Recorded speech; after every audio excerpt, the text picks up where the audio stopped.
السلام عليكم ورحمة الله وبركاته.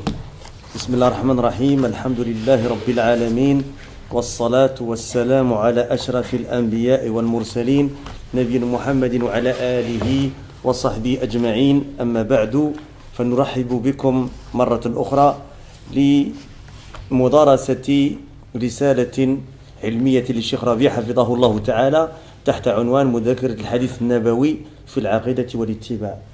Donc je réitère ma bienvenue à mes frères en Allah Azza wa Jal pour, dans le cadre de l'entrée à l'étude du livre de l'épître de Cheikh Rabi' Hafidahullah Ta'ala, qui a pour titre Aide-mémoire de nobles traditions prophétiques dans la croyance et le suivi.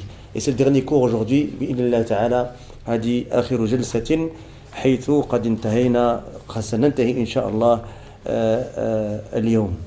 Donc on va terminer aujourd'hui parce que c'est le dernier hadith. Et c'est le hadith numéro 21, le hadith al-ahadi wal-ishrun, ahamiyatu hubbillahi wa hubbi rasulihi sallallahu alayhi wa sallam, qui a pour titre l'importance d'aimer Allah et son messager sallallahu alayhi wa sallam. عن أنس رضي الله عنه عن النبي صلى الله عليه وسلم قال: ثلاث من كن فيه وجد بهن حلاوة الإيمان أن يكون الله ورسوله أحب إليه مما سواهما، وأن يحب المرء لا يحبه إلا لله، وأن يكره أن يعود في الكفر كما يكره أن يقذف في النار. رواه البخاري في الصحيح في كتاب الإيمان، وكذلك مسلم فهو حديث متفق عليه في صحيحه كتاب الإيمان باب خصال من اتصف بهن وجد حلاوة الإيمان. وكذلك الترمذي في جامعه كتاب الإيمان، وكذلك ابن ماجه في سننه كتاب الفتن باب الصبر على البلاء. Donc le hadith est le suivant, il est rapporté d'après Anas qu'Allah l'agré que le prophète sallallahu alayhi wa sallam a dit: celui en qui se retrouvent trois choses goûtera la foi, qu'Allah et son messager sallallahu alayhi wa sallam soient plus aimés par lui que toute autre chose, qu'il n'aime une personne que pour Allah, qu'il déteste retourner à la mécréance comme il déteste être jeté en enfer.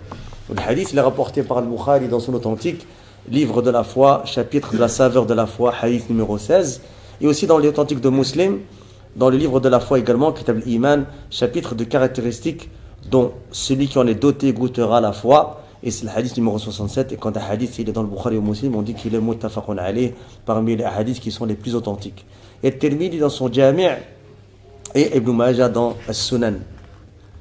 Dans Al-Jami' du Tirmidhi, c'est Kitab al-Iman, chapitre 10, et dans Ibn Majah, c'est le livre des troubles, des fitan, chapitre de la patience quant à l'épreuve. Comment Cheikh Rabi' maintenant nous explique ce hadith? Il dit: Anas rawi al-hadith, Anas ibn Malik, وقد تقدمت ترجمته في شرح الحديث رقم 7. On a déjà vu la biographie succincte du narrateur du hadith, qui est le noble compagnon Anas ibn Malik, lorsqu'on a fait le hadith numéro 7. Al-Mufradat, quelques termes de vocabulaire tirés de ce hadith. Il dit, Hafidahullah Ta'ala, le premier c'est halawa. Halawa. Ladha wa bahjah. Al-halawa, ici, il est défini comme étant al-ladha, un plaisir ou une joie. Al-iman, huwa tasdiqun bil-qalb, ونطق باللسان وعمل بالجوارح. Ici, Cheikh Rabi' il a dit que l'iman, la foi, ce qu'on traduit en français par la foi, c'est la croyance du cœur, la parole de la langue et l'action des membres. Les gens de la Sunna, ils ont des définitions très précises et qui sont compilées de la foi. Parmi les meilleures qui ont été données, c'est ce que nous rapporte Cheikh Abdullah al-Bukhari, hafidahullah ta'ala, qui rapporte de son Cheikh Hamad al-Ansari, rahimahullah ta'ala. Pour les vivants, on peut aussi dire rahimahullah. Et quand il a dit khams nounat, c'est-à-dire qu'il a défini la foi en 5 noun. Et il a dit l'iman qawlun bil lisan, parce que ça termine avec un noun. Qawlun bil lisan, c'est une parole de la langue. Wa i'tiqadun bil janan, c'est une croyance du cœur. Wa amalun bil arkan, ce sont des actions comme on a vu ici d'ailleurs. D'accord? Puis il a dit yazidu bi ta'ati ar-rahman, c'est la croyance de Ahl-Sunnah al-Jama'a, que la foi elle monte, elle augmente et elle diminue aussi. Donc la foi elle augmente avec l'obéissance au Rahman, au tout miséricordieux. Et elle diminue la foi quand on obéit à Shaytan ou Satan. Et donc ça c'est la croyance, la définition de la foi de l'iman chez Ahl al-Sunnati wal Jama'a. Vous trouvez d'autres définitions qui reviennent à la fin à la même réalité, même si elles diffèrent parfois dans les termes. Ensuite, il a dit yakrahu ay yubghidu, il déteste, il abhorre, hein, avec un H. Al-kufr, son origine c'est asluhu as-sitr, c'est de couvrir. D'accord? Wal-muradu bihi al-juhud wal-nukran wal-takdhib. Le sens voulu ici de kufr, c'est la dissimulation. Quand on couvre, on dissimule. Et ce qui est voulu ici, en fait, on en parle dans le sens linguistique, mais ici, ce qu'on veut, c'est le sens du démenti, de la dénégation, l'impiété, la mécréance. Yuqdafa, ici, c'est un verbe construit sur l'impersonnel, c'est-à-dire qu'il soit jeté. Yuqdafa finnar, qu'il soit jeté en enfer. Le sens général du hadith, le ma'na al-ijmali, هذه الأربعة الأمور من وجدت فيه وجد بهن حلاوة الإيمان ولذته وهي علامات حبه الصادق لله سبحانه وتعالى. Donc ici on a tout de suite le sens général de ce hadith de Anas ibn Malik radiyallahu anhu ardah, qui est rapporté par lui. Et Cheikh Rabi le résume d'une bonne manière dans des termes très succincts. Et il dit ces quatre choses, celui qui les possède goûtera le plaisir de la foi, et elles sont les signes de son amour véridique d'Allah subhanahu wa ta'ala. Alors quelles sont ces quatre choses? On va les citer, elles sont citées dans le hadith, et on va revenir sur chacune bi'idnillahi ta'ala. La première de ces choses, l'amr al-awwal, mahabbatullah, le fait d'aimer Allah subhanahu wa ta'ala. D'accord? L'amour d'Allah. Ici quand on parle de l'amour, c'est de nous d'aimer Allah azza wa jalla. Il faut savoir que la croyance d'Ahl Sunnah al-Jama'a, c'est qu'Allah il aime et il est aimé. Yuhib wa yuhab, contrairement à ce que peuvent dire certains parmi les gens de l'innovation. Allah azza wa jalla, il aime et il est aimé. Justement, Ibn al-Qayyim rahimahullah, il dit, قال ابن القيم رحمه الله تعالى فالله تعالى إنما خلق الخلق لعبادته الجامعة لكمال محبته مع الخضوع له والانقياد لأمره وأصل العبادة محبة الله بل إفراده بالمحبة وأن يكون الحب كله لله فلا يحب معه سواه وإنما يحب لأجله وفيه وكما يحب أنبياءه ورسله وملائكته وأولياءه فمحبتنا لهم من تمام محبته وليست محبة معه كمحبة من اتخذ من دون الله أندادا يحبونهم كحبه وإذا كانت المحبة له هي حقيقة عبوديته وسرها فهي إنما تتحقق باتباع أمره واجتناب نهيه فعند اتباع الأمر واجتناب النهي تتبين حقيقة العبودية والمحبة ولهذا جعل تعالى اتباع رسوله علما صلى الله عليه وسلم علما عليها وشاهدا لمن ادعاها فقال تعالى قل إن كنتم تحبون الله فاتبعوني يحببكم الله. هذه الآية يسميها بعض أهل العلم آية الامتحان فجعل اتباع رسوله صلى الله عليه وسلم مشروطا بمحبتهم لله وشرطا لمحبة الله لهم ووجود المشروط ممتنع بدون وجود شرطه وتحققه بتحققه فعلم انتفاء المحبة عند انتفاء المتابعة فانتفاء محبتهم لله لازم لانتفاء المتابعة لرسوله صلى الله عليه وسلم وانتفاء المتابعة ملزوم لانتفاء محبة الله لهم فيستحيل إذن ثبوت محبتهم لله وثبوت محبة الله لهم بدون المتابعة. انتهى كلامه رحمه الله من مدارج السالكين. Très très belle parole, j'ai fait exprès de la lire en une fois en arabe pour qu'on puisse la lire en une fois en français, Inch'Allah. Magnifique parole d'un savant expert qui est l'imam al-Qayyim rahimahullah ta'ala, qui dit Allah le Très-Haut n'a créé les créatures que pour son adoration subhanahu wa ta'ala. Il fait référence notamment à la parole d'Allah subhanahu wa ta'ala wa ma khalaqtul jinna wal insa illa liya'budun. Je n'ai créé certes les djinns et les hommes que pour qu'ils m'adorent. Donc ici Allah subhanahu wa ta'ala n'a créé les créatures que pour son adoration, qui regroupe cette adoration, la perfection de son amour avec l'humilité et la soumission à son ordre. Et la base de l'adoration, c'est l'amour d'Allah. Mais de plus, le vouer un amour exclusif. Et que tout l'amour soit à Allah et que personne ne s'est aimé avec lui. Et que l'on aime pour lui. C'est-à-dire que quand tu aimes Allah seul, tu n'aimes pas d'autre avec lui, subhanahu wa ta'ala, et que quand tu aimes pour Allah. Quand tu aimes autrui, tu aimes pour Allah, subhanahu wa ta'ala, et tu détestes pour lui, subhanahu wa ta'ala. Donc elle a dit ici que personne ne souhaite aimer avec lui, et que l'on aime pour lui et en lui, comme le fait d'aimer ses prophètes, par exemple, et ses envoyés, et ses anges, et ses awliya. Alors, c'est quoi les awliya? C'est très difficile à traduire, en traduisant en général par un allié ou autre, etc. Mais il convient dans ces termes-là de rapporter une définition. Awliya, huwa jam'u wali, c'est le pluriel de wali. Wal wali, عرفه الشيخ الإسلام ابن تيمية رحمه الله تعالى بأنه كل مؤمن تقي. Cheikh l'Islam, il a défini ce que le wali, il l'a défini de manière très brève, très résumée, très précise, en disant que le wali, c'est tout croyant qui est pieux. Donc ici, notre amour pour eux est de notre amour complet pour lui, c'est-à-dire Allah subhanahu wa ta'ala. Et ce n'est pas un amour avec lui, comme l'amour de ceux qui donnent des semblables à Allah, les polythéistes, et les aiment comme ils aiment Allah subhanahu wa ta'ala. Donc si son amour est la réalité de son adoration, et son secret, cet amour n'est possible comment quand suivant ses ordres et en s'écartant de ses interdits. C'est par le suivi de son ordre et en s'écartant de son interdit qu'à par la réalité de l'adoration et de l'amour. Et c'est pour cela qu'Allah subhanahu wa ta'ala, le Très-Haut, a donné comme signe de son amour et témoin de son amour. C'est comme un test. Si tu veux tester ton amour pour Allah subhanahu wa ta'ala, si c'est une prétention vide de sens ou c'est une vraie réalité, eh bien, ici le Cheikh Ibn Qayyim rahimahullah, Allah subhanahu wa ta'ala a donné comme signe de son amour et témoin de son amour pour celui qui le prétend. Si cette prétention, tu vois que c'est vrai ou pas, eh bien c'est quoi? C'est le suivi de son envoyé sallallahu alayhi wa sallam. Donc c'est-à-dire que au plus tu concrétises et réalises de manière précise le suivi de son prophète alayhi wa sallam, au plus ta prétention est vraie. Au plus ta prétention d'aimer Allah subhanahu wa ta'ala est vraie. Et vice versa. Et donc Allah subhanahu wa ta'ala dit sur la traduction du sens même, je vous rapporte le verset en arabe, قُلْ إِن كُنْتُمْ تُحِبُّونَ اللَّهِ. Donc ici on a un charte, إِن كُنْتُمْ تُحِبُّونَ اللَّهِ فَاتَّبِعُونِي.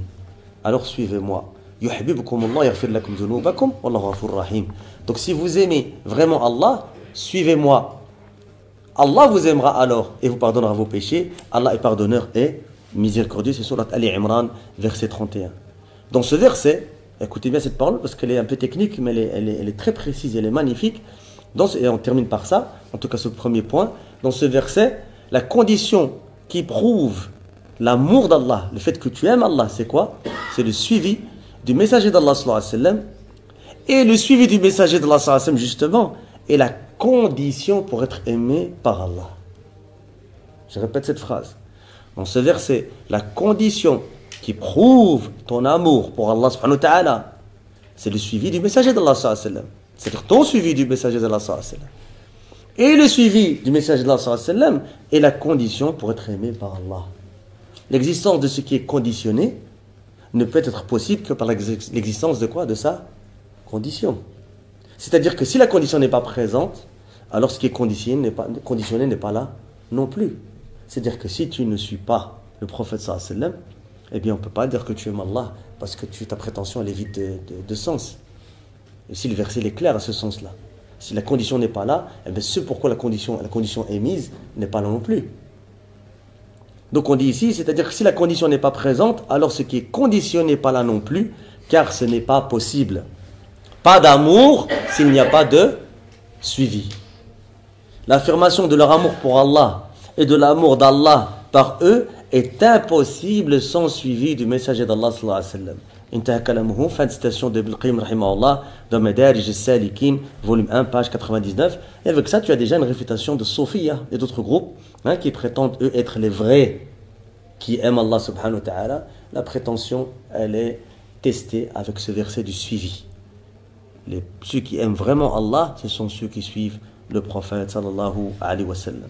La deuxième chose de ces quatre choses, l'amr al-thani, il dit ici, Cheikh Rabi' hafidahullah ta'ala, الثاني محبة رسوله صلى الله عليه وسلم يعني رسول الله صلى الله عليه وسلم وهي تابعة لمحبة الله ولازمة لها فمن أحب الله أحب رسوله صلى الله عليه وسلم وأحب جميع ما يحبه بل لا يؤمن العبد حتى يكون رسول الله صلى الله عليه وسلم أحب إليه من ولده ووالده والناس أجمعين كما في الحديث التاسع الذي قد أخذناه قبل أيام أو أسابيع.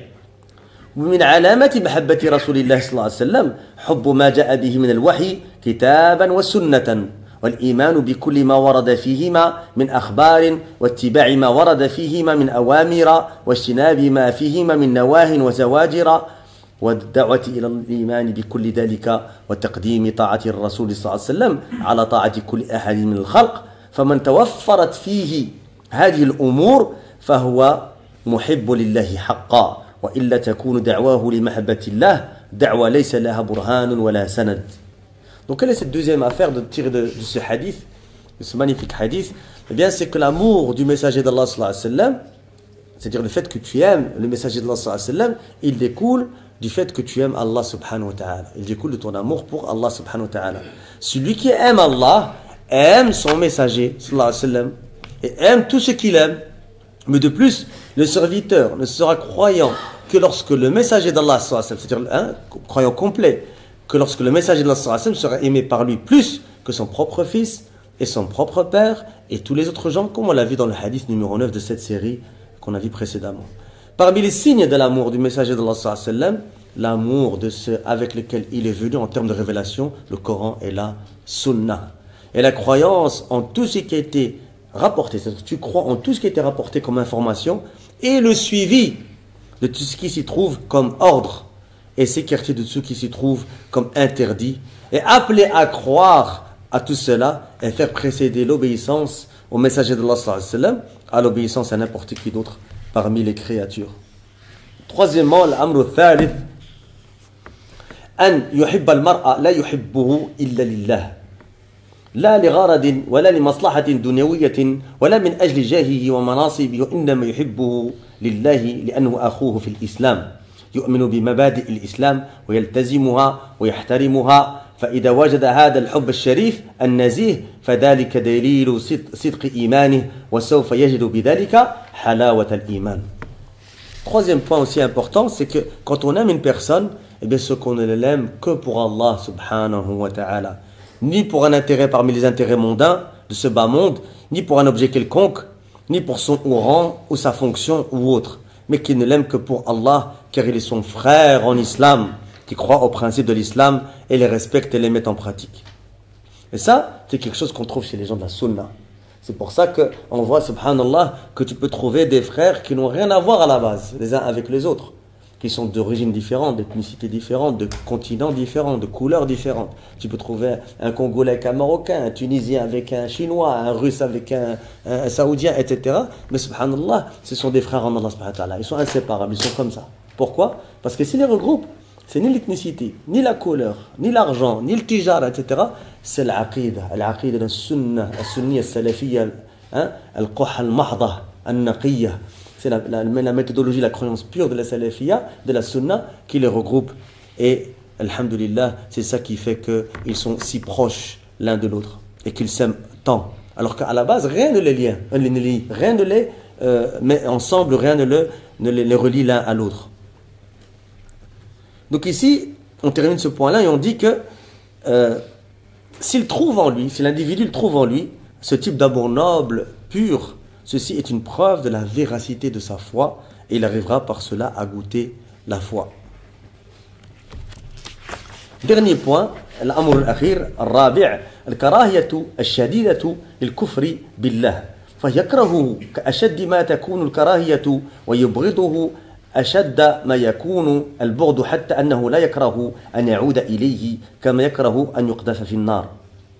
ولقد ضحى كثير من المؤمنين بالله بأنفسهم وآثروا أن يلقوا في الهلاك على حياة تعود بهم إلى الكفر كما قص الله علينا قصة أصحاب الأخدود فقال سبحانه قتل أصحاب الأخدود النار ذات الوقود إذ هم عليها قعود وهم على ما يفعلون بالمؤمنين شهود وما نقموا منهم إلا أن يؤمنوا بالله العزيز الحميد. تلك قصة عظيمة من قصص الإيمان وتضحية رائعة في سبيل الإيمان. على المؤمن بالله الصادقين في إيمانهم أن يأخذوا منها عظة وعبرة وأسوة. Quelle est cette quatrième chose parmi les quatre qui sont cités dans ce hadith? Eh bien, c'est la grande détestation de la mécréance en Allah subhanahu wa ta'ala. Le kufr billah. Que tu détestes cette mécréance de la plus grande détestation, à tel point que tu détestes y retourner comme tu détestes être jeté en enfer.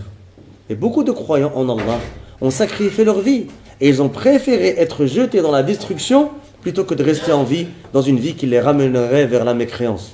Comme Allah subhanahu wa ta'ala d'ailleurs nous en a informé à propos des gens du fossé dans son noble livre, dans sa parole, dont les traductions du sens est « Périssent les gens du long fossé par le feu plein de combustible, cependant qu'ils étaient assis tout autour, ils étaient ainsi témoins de ce qu'ils faisaient des croyants, à qui ils ne reprochaient que d'avoir cru en Allah, le puissant, le digne de louange. » C'est-à-dire que toi, comme tu aimes ton frère en Allah Azza wa Jal, et il n'y a que l'amour en Allah Azza wa Jal qui fait que tu l'aimes, et bien le kuffar, pourquoi il te déteste? Eh bien il te déteste parce que la seule chose qu'il pourrait te reprocher, c'est d'avoir cru en Allah le puissant, le digne de louange. Surat al-Buruj, verset 4-8. Et ici, Cheikh dit, cette histoire sublime, parmi les récits de foi et du sacrifice magnifique dans la foi, dans la voie de la foi.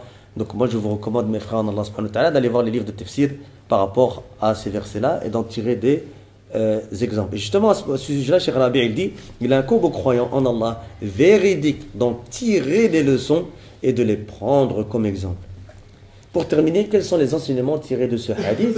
ما يستفاد من الحديث أولا حلاوة الإيمان اللذة النفسية التي يجدها من توفرت فيه هذه الخصال. Eh bien, le premier bénéfice, le premier enseignement qu'on tire de ce hadith, eh bien, c'est le goût, le saveur de la foi, le délice de la foi. Eh bien, c'est la saveur précieuse que trouve celui qui a réuni ces caractéristiques qu'on a citées dans ce hadith. الأمر الثاني الفائدة الثانية أن المؤمنين من أبرز صفاتهم أنهم يحبون الله. Les croyants, parmi les caractéristiques les plus remarquables des croyants, eh bien, c'est qu'ils aiment Allah subhanahu wa ta'ala. Troisième chose, troisième enseignement tiré de ce hadith, الفائدة الثالثة المأخوذة من الحديث وأن الله يحبهم كما قال تعالى يحبهم ويحبونه. وفيه الرد على من ينكر هذا من المبتدعة. La troisième chose, eh bien, c'est qu'Allah les aime, comme Allah a dit subhanahu wa ta'ala, yuhibbuhum wa yuhibbuna. Ça, c'est une preuve que je citais dans la règle de tout à l'heure, qu'Allah yuhibb wa yuhibb. Allah, il aime et il est aimé. Si quelqu'un te demande la preuve, tu lui cites ce verset. C'est très, même cette partie de verset. Tu dis, yuhibbuhum wa yuhibbuna. Il l'aime et il les aime. Hein? Ou plutôt, il les aime et il l'aime. Ça, c'est Surat al-Ma'ida, verset 54. Et il y a en cela, en ce verset-là, une réfutation à l'encontre de ceux qui renient cela parmi les innovateurs. Quatrième point, وأنه ينبغي في علاقة المرء بالناس أن تقوم على أساس صحيح من الحب في الله والولاء من أجله. Ça, c'est un point très important sur lequel beaucoup de nos frères et nos sœurs ils se trompent et ils ont des manquements. Eh bien, c'est quoi? C'est il convient que la relation que tu as avec une personne, qu'une personne a avec les gens, elle soit basée sur une base solide, authentique, en termes d'amour en Allah et de détestation pour lui. Ce qui implique que quand on voit ton frère qui a des manquements, tu lui fais le rappel. C'est-à-dire, ton ami, c'est celui qui est véridique envers toi. Comme on a dit sur l'Uthaymin, rahimahullah ta'ala, il a divisé les amis en plusieurs catégories. D'accord? Il a dit sadiq ou manfa'a. On ne peut même pas l'appeler sadiq, mais on va dire que c'est un ami manfa'a, c'est-à-dire que c'est un ami qui est quoi? Qui est opportuniste. C'est-à-dire que par exemple, il voit yuridu minka tijaratan, ou يعرف أن لك أخت يريد أن يتزوج أو إلى غير ذلك من المصالح. ولكن لم يعطى فخلاص. Si tu lui donnes pas ce qu'il veut, par exemple, il veut une tijara avec toi, il voit un bienfait, une opportunité, ou il sait que tu as une sœur qui n'est pas mariée, il cherche à se marier, etc. Là, il devient ton ami. Parce qu'il veut, il est ton ami que pour cette maslaha-là. Mais s'il ne l'a pas, les choses changent à ce moment-là. Le deuxième genre de catégorie, ça évidemment, il faut éviter ce genre de personnes. هذا الصنف تجتنبه وتحذر منه. Tu fais attention à ces gens-là. Deuxième catégorie, صديق لذة. C'est le compagnon de plaisir. Comme les jeunes ils disent en France, ça, celui qui veut traîner avec toi. Il veut passer son temps dans les activités. Et quand il est le soir, il dit, D'ailleurs, si on t'appelle pour ça, c'est pas un bon signe. Ah, je sais, un tel, il dit jamais non pour traîner, il est toujours libre, Hada. Hein? Je vais l'appeler, il t'appelle n'importe quelle heure, il y a l'Azid, on y va. Et il vient avec toi, il passe des heures avec toi, dans le vide, à rien faire, etc. On va là-bas, on va ceci, on reste à la maison, on regarde ceci, on fait cela, etc. Que du temps de vide perdu. Ou peut-être même des ma'asi, etc., etc. Mais dès que tu lui dis non, viens on va à un dars, nadhabi la dars, viens on faire un dars, viens on revoit le Coran, viens on fait ceci, viens on fait un dars de langue arabe, etc. Et il va dire non, moi, je suis pas venu pour ça, moi c'est pas moi, etc. Il va trouver quelqu'un d'autre, un vide comme lui, pour qu'il passe du temps vide ensemble. Parce que toi tu es trop rempli pour lui. D'accord? Donc ça c'est une deuxième catégorie qu'il faut éviter. Et il y en a beaucoup des gens comme ça. Que du vide. Quand tu vois quelqu'un comme ça, il t'appelle jamais un khair ou la shahada, que du vide, fait que tu perds ton temps. Allah salam, allez, on va prier après. Allez, viens, on joue aux jeux vidéo, là, je sais pas, on va là-bas, on va voir un film, ou là, on va là-bas, ou bien on reste galérer. Je déteste ce mot, on va galérer, kada, hadi, je sais pas, on va. Comme on dit chez nous. Le vide qui est vide. Il n'y a rien, il t'amène à rien du tout, au contraire, rien de bénéfique. Donc ces deux premières catégories, il faut les éviter. Hada sinfan, tajtanibuhuma. Tu t'accartes des deux. Le troisième et le seul qu'il faut garder, الصنف الأخير وهو الوحيد الذي تحث عليه غيرك وإذا وجدته تبقى معه tu t'accroches à lui et tu le gardes pour toi. C'est le troisième catégorie, c'est quoi? Il dit Cheikh Al-Uthaymin rahimahullah, sadiq fadilatin, ton ami de vertu et de mérite. Il l'a défini comme de manière très facile. Il dit الذي يحثك على الخير وينهاك عن الشر. Voilà ton vrai ami.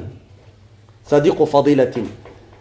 Il t'amène, il te pousse, il t'incite, il te motive au bien, et il t'interdit le mal. Ça, beaucoup de gens n'aiment pas celle-là. À la limite, tu lui dis, viens, on fait un dars, viens, hadi, il va te dire, ok. Dès que tu lui dis, attention, ce que tu fais, c'est pas bien, tu as tel mauvais comportement, tu as telle mauvaise caractéristique, taqillah, tu es en train d'être injuste envers telle personne, ou fais attention à ta prière, ou etc. Ça fait 6 mois que tu n'as pas vu la salat fajr, etc. Ou je sais pas quoi, etc. Là, à ce moment-là, on l'aime plus. Alors qu'au contraire, c'est cette personne-là, c'est-à-dire il est véridique avec toi. C'est pourquoi il te dit ça? Mahabbatan lillah azza wa jalla wa fillah azza wa jalla. Parce qu'il aime Allah azza wa jalla, il t'aime Allah azza wa jalla, il veut ton khair. Il veut bi'idillah ta'ala que tu aies le jannah, que tu sois écarté de l'enfer. C'est ça le mahabba al-haqiqiyya. C'est pas je te dis ce que tu veux entendre. أقول لك ما تريد أن تسمعه. أداهنك المداهنة. Je te caresse dans le sens du poil. Mais toi aussi, c'est pas parce qu'un jour je te dis quelque chose, une vérité qui te dérange, que tu dois t'énerver sur moi, ou que tu dois commencer à m'éviter et à me boycotter, etc. Ça veut dire qu'il y a un problème dans la relation. On a dit être sur une base correcte, authentique, etc. Évidemment, il y a la bonne manière. L'usloub, le hasan fait nasiha, bien sûr. Mais on va dire, c'est dire, oui, mais le frère m'a mal fait nasiha. Ok, on oublie la forme. Est-ce qu'il a dit c'est vrai ou c'est pas vrai? Et on accepte tout ce côté tais-toi, sur la forme. On fait tous des erreurs dans la forme, ça. Est-ce qu'il t'a dit c'est vrai ou c'est pas vrai?